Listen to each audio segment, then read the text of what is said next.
காட்டுங்க. நீங்க எங்க மீட் பண்ண இடம்? அப்படியே இதான் உங்க கிளாஸா? ஓ மா நில்லுங்கம்மா, நான் எடுக்கிறேன். அங்க எல்லா பசங்களும் பாக்குறாங்க.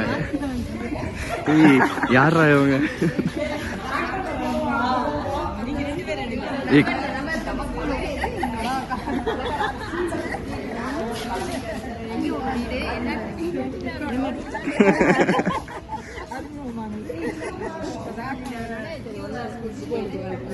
இது அப்ப கிளாஸ் இங்க இருந்துச்சு.